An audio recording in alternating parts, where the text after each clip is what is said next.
Hello friends, मैं कंचन आपका अपने चैनल पे बहुत बहुत स्वागत करती हूँ। और आज हम देखेंगे भूगोल टेस्ट सीरीज के अंतर्गत समुद्र विज्ञान का पार्ट नंबर 2। ये टेस्ट सीरीज यूजीसी नेट के साथ साथ यूपी पीजीटी, यूपी टीजीटी और असिस्टेंट प्रोफेसर के एग्ज़ाम्स के लिए काफ़ी हेल्पफुल है। आज का क्वेश्चन सीरीज है 26 से 50 तक का। तो आइए एमसीक्यू स्टार्ट करते हैं। क्वेश्चन नंबर 26 देखते हैं। 26 नंबर पूछ रहा है कि निम्नलिखित में से किस प्रक्रिया के कारण महाद्वीपीय मग्न तट की उत्पत्ति होती है।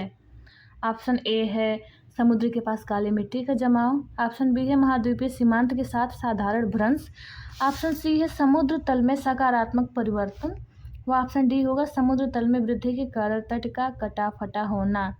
इसका जो राइट आंसर होगा ये हो जाएगा ऑप्शन बी, महाद्वीपीय सीमांत के साथ साधारण भ्रंश। इसके कारण महाद्वीपीय मग्न तट की उत्पत्ति होती है। नेक्स्ट क्वेश्चन है क्वेश्चन नंबर 27। ये पूछ रहा है कि प्रशांत महासागर किसके माध्यम से आर्कटिक महासागर से जुड़ा हुआ है। ऑप्शन ए है इंडोनेशियाई द्वीप समूह, ऑप्शन बी है बेरिंग जल संधि, ऑप्शन सी है मैगेलन जल संधि व ऑप्शन डी है हवाई द्वीप समूह। तो जो प्रशांत महासागर है वह आर्कटिक महासागर से जो जुड़ा हुआ है वो जुड़ा है बेरिंग जल संधि द्वारा। तो इसका राइट आंसर जो हो जाएगा वो होगा ऑप्शन बी। नेक्स्ट क्वेश्चन देखते हैं क्वेश्चन नंबर 28। ये पूछ रहे हैं कि हिमानी नियंत्रण सिद्धांत का प्रतिपादन किया। ऑप्शन ए है हाग, ऑप्शन बी है हाल एम डाना, ऑप्शन सी है डेली व ऑप्शन डी है सुकर्ट। तो जो हिमानी नियंत्रण सिद्धांत दिया था वो है, इसका राइट आंसर हो जाएगा ऑप्शन सी। ऑप्शन सी हो जाएगा डेली महोदय द्वारा ये सिद्धांत दिया गया था, हिमानी नियंत्रण सिद्धांत। नेक्स्ट क्वेश्चन देखते हैं क्वेश्चन नंबर 29। ये पूछ रहा है कि किसने प्रवाल भित्तियों की हिमानी नियंत्रण सिद्धांत को प्रतिपादित किया। ये भी वही क्वेश्चन पूछ रहा है। ऑप्शन ए है चार्ल्स डार्विन, ऑप्शन बी है R.A. डेली, ऑप्शन सी है सर जॉन मरे या ऑप्शन डी W.M. डेविस। तो हम ऊपर देख ही चुके हैं इसको कि क्या होगा। इसका भी राइट आंसर हो जाएगा option B R.A. Daily. Himani नियंत्रण सिद्धांत का प्रतिपादन इन्होंने किया था। नेक्स्ट क्वेश्चन देखते हैं question number 30। Great barrier reef की बात हो रही है यहाँ पे। क्वेश्चन 30 दे रहा है कि ग्रेट बैरियर स्थित है। ऑप्शन ए है जापान सागर, ऑप्शन बी है येलो सी, ऑप्शन सी है ऑस्ट्रेलिया के पूर्वी तट व ऑप्शन डी है आर्कटिक सागर। तो इसका जो राइट आंसर होगा ये होगा ऑप्शन सी, ऑस्ट्रेलिया का पूर्वी तट। सबसे बड़ा प्रवाल भित्ति की बात करें तो पूरे विश्व में यही एक ग्रेट बैरियर रीफ है, जो कि मान लीजिए कि ये जो ऑस्ट्रेलिया है प्रशांत महासागर में स्थित है। तो वो हमें जो ग्रेट बैरियर रीफ देखने को मिलती है ऑस्ट्रेलिया के इस पूर्वी तट पे ही वो भित्ति हमें प्रवाल रोधिका देखने को मिलती है। यहाँ पे इसका लोकेशन है। नेक्स्ट क्वेश्चन देखते हैं क्वेश्चन नंबर 31। निम्न में से प्रशांत महासागर के गर्त नहीं है। प्रशांत महासागर गर्त इसमें से कौन सा नहीं है। ऑप्शन ए है क्यूराइल, ऑप्शन बी है प्यूटरिको, ऑप्शन सी है कर्माडेक व ऑप्शन डी दिया है टोंगा। तो इसका जो राइट आंसर होगा नहीं है प्रशांत महासागर गर्त, वो है ऑप्शन बी प्यूटरिको गर्त या प्यूटरिको खाई जो है ये अटलांटिक महासागर में स्थित है, ना कि प्रशांत महासागर में। बाकी जो क्यूराइल यदि हम गर्त की बात करें, कार्माडेक खाई या टोंगा खाई, ये तीनों प्रशांत महासागर में स्थित हैं। नेक्स्ट क्वेश्चन देखते हैं क्वेश्चन नंबर 32।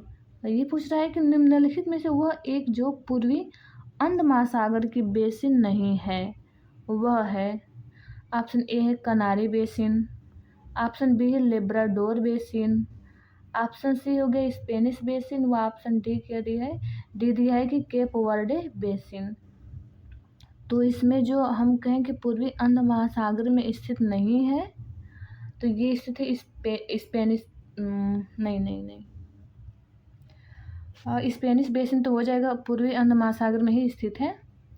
और कनारी बेसिन भी पूर्वी अंध महासागर में है। जो लेब्राडोर बेसिन है ये हो जाएगा पश्चिमी अंध महासागर में स्थित है। जैसे ये अटलांटिक महासागर हो गया, तो ये जो नॉर्थ अमेरिका है, यहाँ पे अमेरिका स्थित है। यहाँ पे लेब्राडोर लेब्राडोर धारा चलती है, ये इस बेसिन के सहारे चलती है। तो लेब्राडोर बेसिन जो स्थित है ये यहाँ पे स्थित है, पश्चिमी अंध महासागर में हो जाएगा ये। और बाकी ये सारे पूर्वी अंध महासागर बेसिन के भाग हैं। और ये जो ऑप्शन डी जो दिया केप वर्डे बेसिन, ये भी आ जाएगा पूर्वी अंध महासागर में। जो नहीं है वो लेब्राडोर बेसिन होगा। नेक्स्ट क्वेश्चन देखते हैं। क्वेश्चन नंबर दिया है 34। इसमें दिया है कि उच्चता मितीय वक्र द्वारा प्रदर्शित किया जाता है।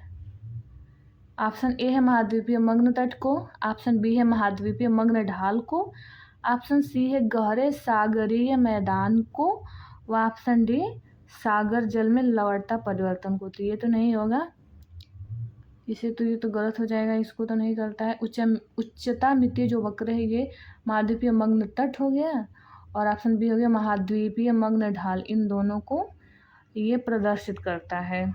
इसका जो राइट आंसर हो जाएगा वो हो जाएगा ऑप्शन डी, ए व बी, इन दोनों को प्रदर्शित करता है।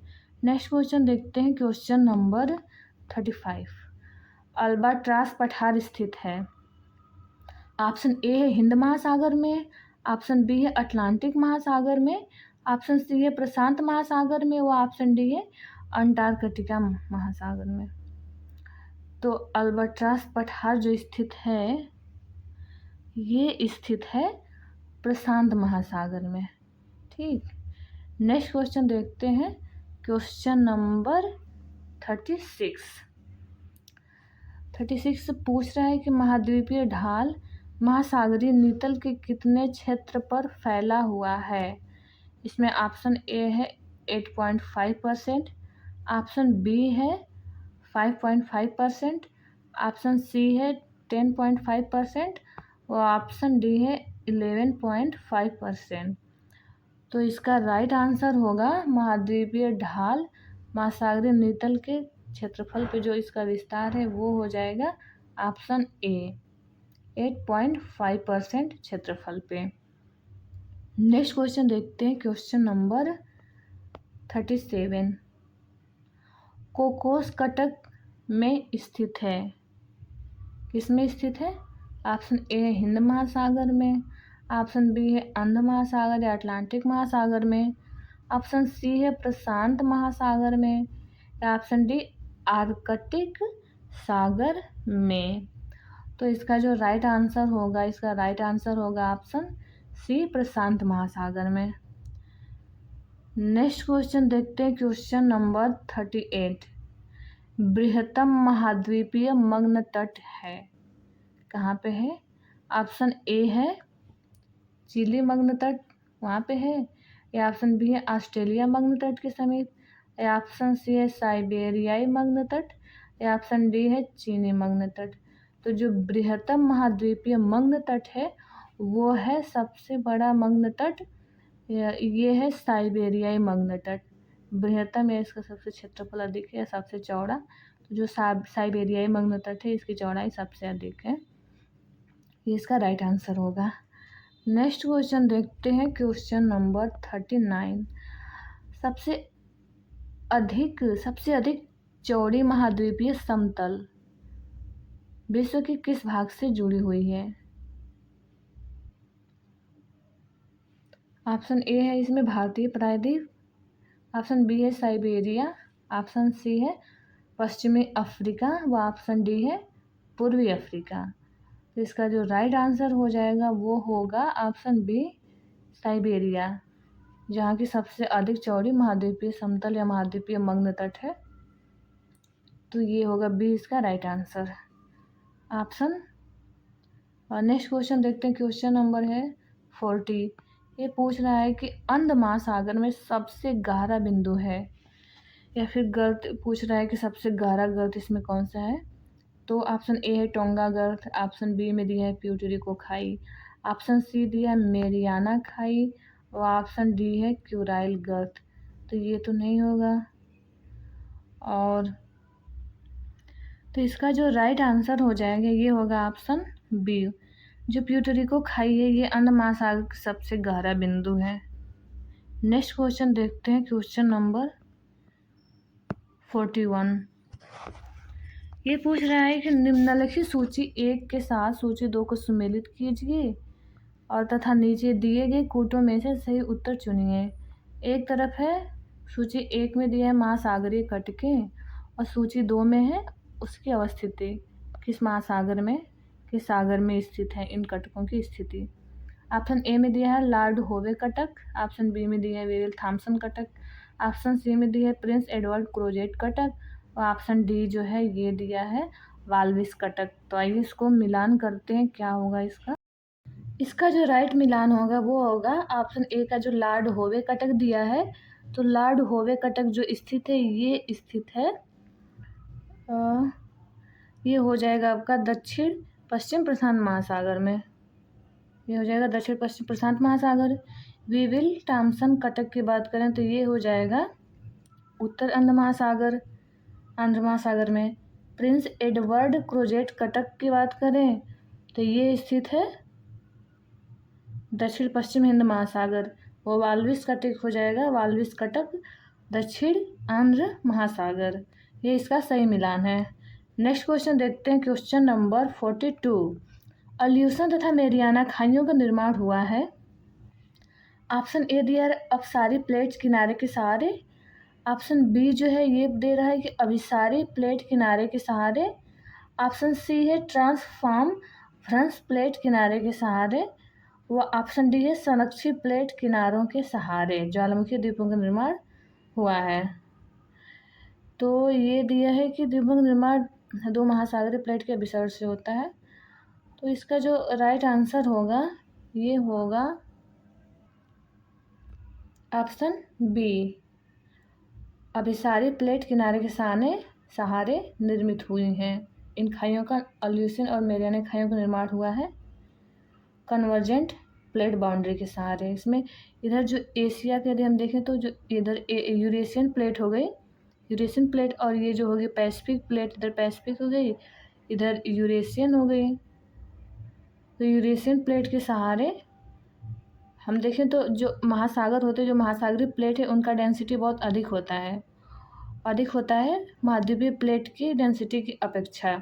तो जो प्लेटें भारी होंगी वो नीचे जाएंगी, जो हल्की होंगी वो ऊपर रहेंगी। तो पैसिफिक प्लेट जो है इसका जो धंसा हुआ है नीचे की तरफ हुआ है यूरेशियन प्लेट के नीचे। तो ऐसे जब ये अभिसारी प्लेट में क्या होता है कि 2 प्लेट एक दूसरे के समीप आती हैं और जो प्लेट भारी होती है जिसका घनत्व अधिक होता है वो नीचे की तरफ उनका मुड़ाव होता है और जो हल्की होती है वो ऊपर रहती हैं। तो इस तरह से करके ऐसे जो ट्रेंच का निर्माण होता है, जैसे एक मान लीजिए कि ये महासागरीय प्लेट हो गई और इधर से एक महाद्वीपीय प्लेट जा रही है।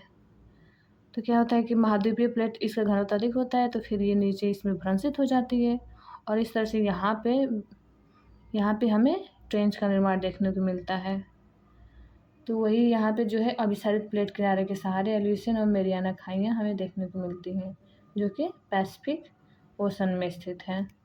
नेक्स्ट क्वेश्चन देखते हैं, क्वेश्चन नंबर 43।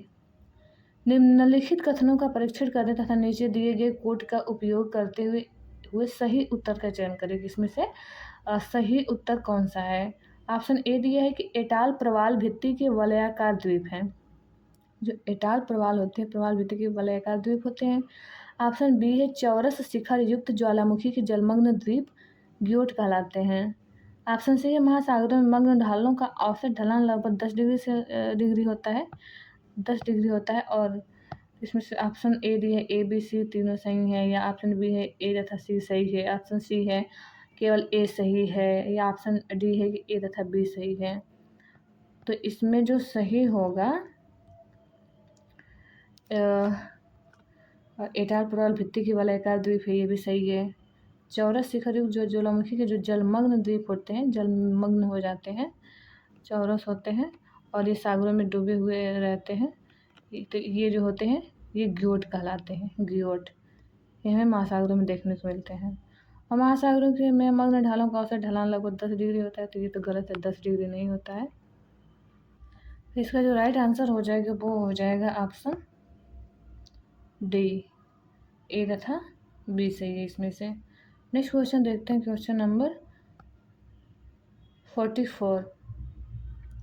सूची 1 को सूची 2 से सुमेलित कीजिए तथा नीचे दिए गए कोटों की सहायता से सही उत्तर चुनिए। इसमें भी वही दिया है, सूची 1 में दिया गया है सागरीय कटक और सूची 2 में दिया गया है महासागर। तो आइए इसको मिलान करते हैं। एक तरफ दिया है डॉल्फिन, फिर स्कोशिया, फिर सेंट पॉल कटक, अल्बाट्रॉस पठार। तो एक तरफ महासागरों के नाम दिया है, तो हमें डॉल्फिन की बात करें तो डॉल्फिन दीजिए, डॉल्फिन कटक जो है ये हमें देखने को मिलता है उत्तरी अटलांटिक महासागर में। और अल्बाट्रॉस पठार यदि देखें तो अल्बाट्रॉस पठार ये हमें देखने को मिलता है दक्षिण प्रशांत महासागर में। और सेंट पॉल कटक देखें तो सेंट पॉल कटक ये हो जाएगा दक्षिण हिंद महासागर में। वह स्कोशिया कटक की बात करें तो ये स्थित है दक्षिणी अटलांटिक महासागर में। ये महासागर हट के यहाँ आ गया है, तो ये हो जाएगा स्कोशिया दक्षिणी अटलांटिक महासागर में स्थित है। नेक्स्ट क्वेश्चन देखते हैं, क्वेश्चन नंबर 45 ये है कि सेंट पॉल कटक स्थित है। सेंट पॉल कटक पूछ रहा है, तो ऑप्शन ए है अटलांटिक महासागर में, ऑप्शन बी है हिंद महासागर में, ऑप्शन सी है प्रशांत महासागर में, या ऑप्शन डी होगा भूमध्य महासागर में।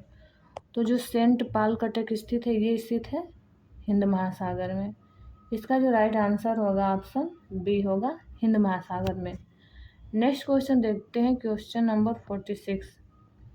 क्वेश्चन नंबर 46 पूछ रहा है प्रकाशीय क्षेत्र की गहराई के बीच है। प्रकाशीय क्षेत्र जो स्थित है उसकी गहराई कहाँ तक मानी जाती है। ऑप्शन ए है 800 से 1000 मीटर, ऑप्शन बी दी है 200 मीटर तक, ऑप्शन सी है 500 से 1000 मीटर तक, या फिर ऑप्शन डी दिया है कि 1.5 यानी 1.5 किलोमीटर तक। तो जो प्रकाशीय क्षेत्र की गहराई मानी जाती है प्रकाश मंडल या कहें सागरों या महासागरों में, तो इसकी गहराई मानी जाती है, इसका राइट आंसर होगा ऑप्शन बी 200 मीटर तक प्रकाशीय क्षेत्र माना जाता है। नेक्स्ट क्वेश्चन देखते हैं, क्वेश्चन नंबर 47 क्वेश्चन नंबर ये पूछ रहा है कि निम्न में से किस सिंधु पंख का निक्षेप अटलांटिक महासागर में सर्वाधिक है। ऑप्शन ए है लाल चीका, ऑप्शन बी है रेडियोलेरियन पंख, ऑप्शन सी है डायटम पंख, और ऑप्शन डी दिया है ग्लोबिजेरिना पंख। इसका जो राइट आंसर होगा ये होगा आंसर ऑप्शन बी, जो रेडियोलेरियन पंख है इसका जमाव या निक्षेप अटलांटिक महासागर में सर्वाधिक देखने को मिलता है। नेक्स्ट क्वेश्चन देखते हैं, क्वेश्चन नंबर 48। क्वेश्चन नंबर 48 दिया है कि निम्न में से सिलिकामय उज कौन सा है। एक चूना प्रधान होता है और एक सिलिका प्रधान, तो यहाँ पूछा है सिलिका प्रधान उज कौन सा है।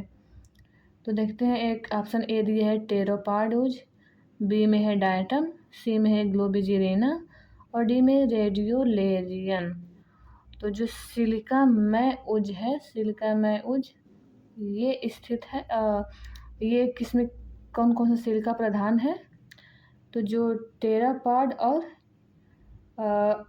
ग्लोबिजेरिना ये तो दोनों चूना प्रधान हो गए, तो बचा बी और डी, ये दोनों हो गए सिलिकामय उज।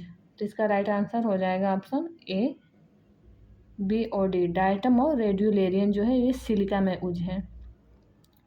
नेक्स्ट क्वेश्चन देखते हैं, क्वेश्चन नंबर 49। सर्वाधिक विस्तृत महासागरीय पंख निक्षेप है, यानी कौन सा इसमें से पंख जो है महासागरीय नितल पे सर्वाधिक क्षेत्रफल में पाया जाता है।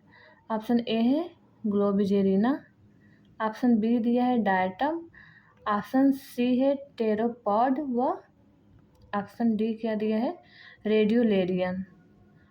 तो जो सर्वाधिक विस्तृत है ये हो जाएगा ऑप्शन ए, ग्लोबिजेरिना जो पंख है या ग्लोबिजेरिना जो उज है वो सर्वाधिक विस्तृत महासागरीय पंख निक्षेप है। ठीक, नेक्स्ट क्वेश्चन देखते हैं, क्वेश्चन नंबर 50। क्वेश्चन नंबर 50 पूछ रहा है इसमें से कि निम्न में से कौन सा एक कथन जो है असत्य है? असत्य बताना है, कौन सा सही नहीं है। ये दिया है कि उत्तरी गोलार्ध की जो औसत लवणता है दक्षिणी गोलार्ध से कम है। ऑप्शन बी है गल्फ स्ट्रीम यूरोप के उत्तर पश्चिमी तट पर लवणता बढ़ा देती है। ऑप्शन सी है प्रतिचक्रवातीय दशाएं लवणता को घटा देती हैं। और ऑप्शन डी है भूमध्य सागर के पूर्वी भाग में पश्चिम भाग की तुलना में अधिक लवणता पाई जाती है। तो जो असत्य पूछा है तो असत्य ये हो जाएगा इसमें ऑप्शन ए, उत्तरी गोलार्ध की औसत लवणता दक्षिणी गोलार्ध से कम नहीं है बल्कि अधिक है। क्यों अधिक है? क्योंकि उत्तरी गोलार्ध में स्थलखंड की अधिकता है, दक्षिणी गोलार्ध में जल स्तर का या जल भाग का हम कहें तो अधिकता है। तो औसत लवणता निकाली जाए तो उत्तरी गोलार्ध का आएगा, क्योंकि स्थलखंड अधिक होने से अधिक मात्रा में हमें उसमें स्थल के निक्षेपों से उत्तरी गोलार्ध के सागरों में अधिक लवण इकट्ठे होते रहते हैं, इसलिए उनकी औसत लवणता अधिक देखने को मिलती है, इसलिए ये असत्य है। बाकी गल्फ स्ट्रीम जो यूरोप के उत्तरी पश्चिमी तट पर लवणता बढ़ा देती है ये तो सही है। ये जो गल्फ स्ट्रीम चलती है अटलांटिक महासागर में पूर्वी और पश्चिमी यूरोप के तट पे, तो गल्फ स्ट्रीम में गर्म जलधारा है और ये यहाँ पे लवणता बढ़ा देती है, ये सही है। और प्रतिचक्राती जो दशाएं होती हैं वो भी लवणता को कम करती हैं, क्योंकि क्या करती हैं ये प्रतिचक्रवाती दशाएं, क्योंकि ये केंद्र से बाहर की तरफ चलती हैं। तो यदि केंद्र में लवणता है तो यदि वहाँ पे उच्च वायुदाब जहाँ पे क्षेत्र है वहाँ से ये बाहर की तरफ फैल रही हैं, तो यहाँ से लवणता कम हो, यहाँ से लवणता उठ करके चारों तरफ इसके किनारे वाले भागों में फैल जाते हैं, तो लवणता कम हो जाती है। यदि भूमध्य सागर की हम बात करें, भूमध्य सागर के पूर्वी भाग में पश्चिमी भाग की तुलना में अधिक लवणता पाई जाती है। क्यों?